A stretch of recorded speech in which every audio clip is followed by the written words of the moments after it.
नमस्ते, प्रणाम आप सबको, जितने भी हमको देखने जानने वाले सिंगर हैं या हमारे दोस्त हैं, फ्रेंड हैं, उन सबको वेलकम है सहारा म्यूजिक में। आप लोग कहीं से भी आते हैं तो जैसे कि बताया गया है पहले भी, आज भी बता रहे हैं, कहीं से भी आते हैं तो रहना खाना पीना सहारा म्यूजिक कंपनी की तरफ से आपको मिलता है। जब तक आप हमारे पास आए, आपका काम होगा, तब तक आप सहारा म्यूजिक कंपनी में रह सकते हैं। एक्स्ट्रा कहीं से कोई चार्ज नहीं लगता है। तो आप लोग कहीं से भी आ रहे हैं तो सबसे पहले एक दिन पहले आप लोग कॉल करिए, क्योंकि होता क्या है, स्टूडियो के अंदर हम लोग होते हैं तो कॉल नहीं लगती है।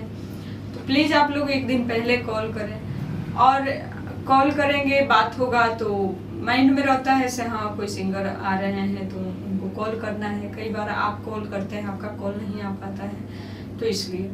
दूसरी चीज़ है, जैसे कि बहुत ऐसे हमारे लाइफ में अच्छे लोग भी होते हैं, बुरे लोग भी होते हैं। तो जैसे कि आप लोग जो भी लोग वीडियो देख रहे हैं, आप लोग से रिक्वेस्ट है, जो भी वीडियो आप देखें, पूरा वीडियो देखें। एक बार में समझ में नहीं आ रहा है, 2 बार देखिए, ठीक है, और उस चीज को समझिए, उसके बाद आप कॉल लगाइए, ठीक है। तो आप बहुत ऐसे सिंगर लोग कॉल करते हैं से क्या हो रहा है, वहाँ पे क्या होता है। तो सबसे पहले आप वीडियो देखिए, वीडियो को समझिए, यहाँ पे क्या होता है। यहाँ पे ऑडियो बनती है, वीडियो बनती है, एक्टिंग होता है, हारमोनियम का क्लास होता है। आप अगर रिकॉर्डिंग सीखना चाहते हैं तो रिकॉर्डिंग सिखाया जाता है। मीडिया लाइन से जुड़ा हुआ हर चीज होता है, एडिटिंग का काम होता है, पोस्टर डिजाइनिंग का काम होता है। तो आप लोग इस चीज को पहले देखें, समझें, उसके बाद कॉल करें। एक चीज और है, बहुत ऐसे लोग हैं कॉल करते हैं, सिंगर भी होते हैं, ये पता नहीं कौन होते हैं, तो बहुत लंबा बात करते हैं, हिट कैसे होंगे, आगे कैसे बढ़ेंगे, हिट होंगे तो पता कैसे चलेगा।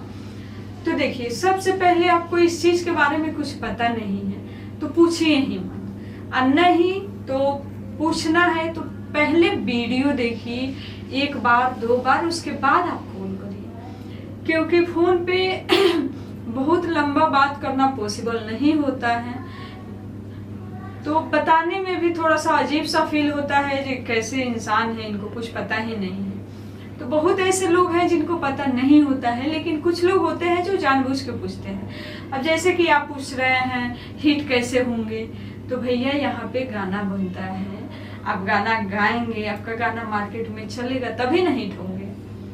तो सबसे पहले आप गाना गाइए, गा के सीखिए, गाइए। नहीं भी सीखे हैं, सारे लोग सीख के नहीं आते हैं। लाइफ में अगर आपको आगे बढ़ना है तो सबसे पहले सीखने के साथ साथ आप गायकी करिए, क्योंकि जितना एक दिन में तो आप मार्केट में आएंगे नहीं, साल भर 6 महीना 2 महीना मेहनत करेंगे।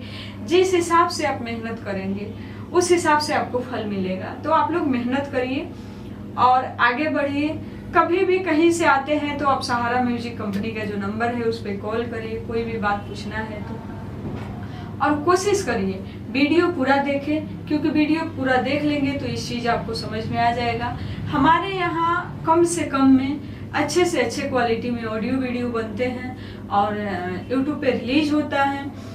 जो भी हमारे नए कलाकार हैं या पुराने कलाकार हैं जिनको अब तक कोई मंजिल नहीं मिला है, उन लोगों से हम बोलना चाहेंगे, एक बार आप यहाँ आइए और आप अपना काम कराइए। जो भी हो सकेगा, जो हो सकेगा, सहारा म्यूजिक आपका हेल्प करेगा, आपका सपोर्ट करेगा, आपको आगे बढ़ाने में जो जितना हो सकेगा उतना किया जाएगा और आपको आगे बढ़ाया जाएगा। आप कहीं से भी आते हैं, जैसे कि अभी बंदी का हालत चल रहा है, तो ऐसा कुछ भी नहीं है, कोई बीमारी नहीं है। आप खुद का केयर करिए और कहीं आ जा सकते हैं। गाड़ी चल रही है तो इंसान कहीं भी आ जा सकता है, लेकिन केयर करना बहुत जरूरी है। आपको लगता है हम फिट हैं, कहीं जा सकते हैं तो आइए। आपको लगता है नहीं, अभी जाना सही नहीं है, तो आप जहाँ भी हैं वहाँ स्टूडियो है, आप हमसे बात करिए। यहाँ से हम म्यूजिक करके भेज देंगे, आप उस स्टूडियो से गा लीजिएगा या उनसे हमको बात करा दीजिएगा। वहाँ से गा के आप यहाँ भेज दीजिएगा, यहाँ मिक्स करा देंगे, यूट्यूब पे गाना चढ़वा देंगे। वीडियो शूटिंग है, वीडियो भी हम यहाँ करवा देंगे। आप जहाँ भी रहेंगे वहीं पे आपका काम हो जाएगा, आने जाने की कोई झंझट नहीं है, ठीक है। आप अपना लिपसिंग करके भेज दीजिएगा और हम यहाँ वीडियो शूटिंग करके आपका गाना एडिट करा के यूट्यूब पे रिलीज कर देंगे। जो भी हमारे सिंगर हैं बाहर से अगर ऑडियो वीडियो गाए हैं या वीडियो शूटिंग किए हैं, उनका कहीं रिलीजिंग में दिक्कत है, उनसे बताना चाहेंगे सहारा म्यूजिक कंपनी में रिलीजिंग चार्ज नहीं लगता है। आप न्यू गाने अगर बनाते हैं, उसका वीडियो करके देते हैं तो रिलीजिंग चार्ज आपसे नहीं लिया जाएगा। आप भेज सकते हैं, रिलीज करा सकते हैं। तो आप लोग जुड़े और जो भी लोग वीडियो देखें, ज़्यादा से ज़्यादा उम्मीद करेंगे आप सब शेयर करें, लाइक करें, कमेंट करें और हमेशा की तरह अपने गंगा जी पे आप लोग अपना आशीर्वाद बरसाते रहिए। मिलते हैं फिर छोटी सी ब्रेक के बाद, तब तक के लिए नमस्ते, प्रणाम।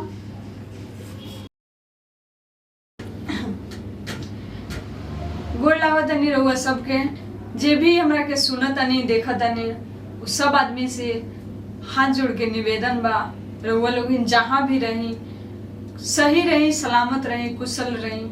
काहे कि रहुआ सब जानतनी सहारा म्यूजिक कंपनी में हमेशा की तरह आज भी सिंगर लोग जे भी आवे नी, वहाँ लोगन के खाना पीना, रहना सहना सब मिलेला कंपनी के तरफ से।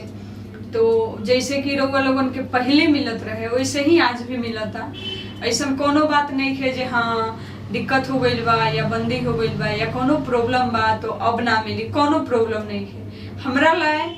हमरा लगे जब भी रउआ लोगिन आए, जैसे कि हमेशा रउआ लोगिन के प्यार मिलल बा, वैसे आज भी वैसे ही प्यार मिली, दुलार मिली और हमेशा के तरह खाना पीना, रहना सहना सारा चीज। लोग कहेला रउआ लोगिन आइल बानी तो ये चीज देखले बानी, ठीक बा। तो ये चीज के हम ये बतावे के चाहतनी, जे भी सिंगर लोगिन बानी और परेशान बानी से हाँ हम कैसे गायकी करी और कहाँ जाई।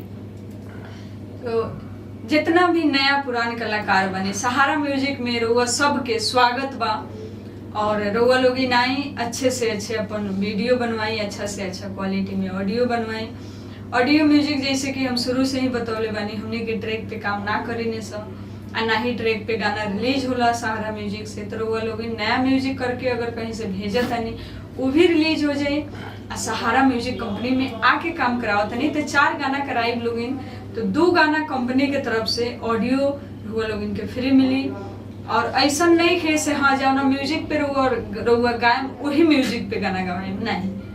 6 गाना हम अलग दे हम, जैसे कि 4 गाना रउआ करतनी तो 2 गाना हम अपना से जोन गवाए वो भी नया ही म्यूजिक हुई, वो भी काट पीट वाला म्यूजिक ना हुई, ठीक बा।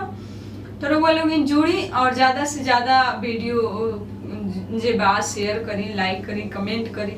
आखिर जब तक ये सब करे ना हमरा पता कैसे चली रउआ लोगिन कितना हमरा से प्यार करेनी। तो ये सब चीज बाटे।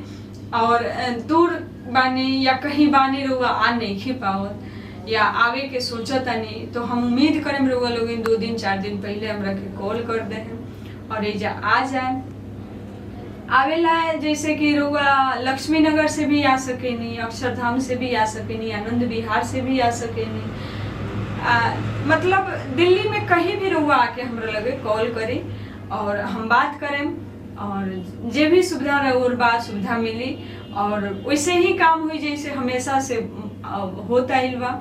और उम्मीद रखें रउआ लोगिन इस चीज को समझे।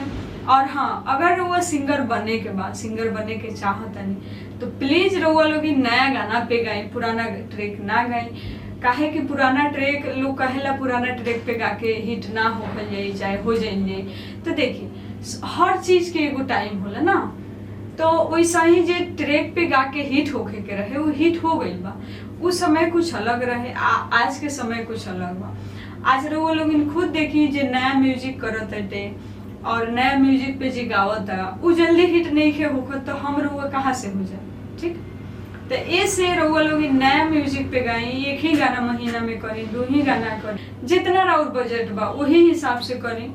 और जे भी राउर बजट बा उनमें हम अपने तरफ से पूरा कोशिश करें अच्छा से अच्छा ऑडियो, अच्छा से अच्छा वीडियो। ओकरा साथ साथ अगर वो गाना नहीं खे आवत गावे तो हम सिखाई, रियाज कराई और वो हिसाब से रउआ के गवाई रउआ तनिको फील ना हो से हाँ नया हम गईले बानी चाहे पहली बार हम गायक बनल तनी या गावत तनी। तो ये चीज के रउआ लेके टेंशन ना ली, टेंशन फ्री रही। एजा सारा चीज के सुविधा बा, सारा सुविधा रउआ के दियाई, तो कहीं से भी आ सकीने और अपन कम से कम बजट में अच्छा से अच्छा वीडियो क्वालिटी बना सकीने।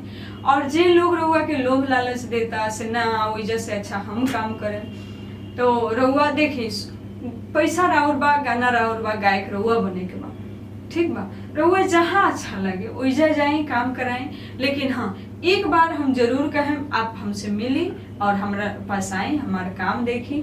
और जे भी काम बा हम उम्मीद करें रउआ लोग इनके पसंद आई, काहे कि जब हम अच्छा काम करें तो जरूर पसंद आई।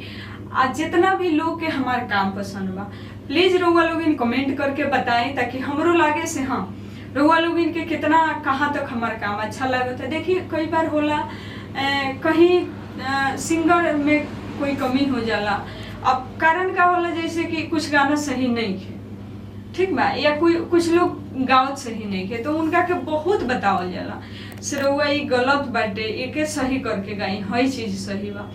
तो सिंगर लोग इनके का लागेला से ना ये तो हमार मैटर खराब कर दी है, तो उ जौन रट के आवेले तौने गावेले, हमनी के दबाव भी नहीं दे सकत, काहे कि पैसा रउआ लगावत तनी, गाना रउआ गावत तनी, तो रउआ पे हम दबाव बनाए तो फिर रउआ सोचे मारे हमार पैसा हमार गाना और मालिकी लोग बन जाला। तो ये चीज के लेके अगर कहीं कहीं कोई कमी होला तो वो सिंगर की कमी की वजह से होला ना। तो हम हर कीमत में चाहे नहीं हमार जे भी क्लाइंट लोग हमसे जुड़त नहीं, हमार सिंगर लोग हमसे जुड़त नहीं, वहाँ लोग इनके काम अच्छा हुई तो रउआ लोग इन कहीं भी जाए तो घूम के हमरे पास आए, तो सबसे बड़ा चीज ही बाटे।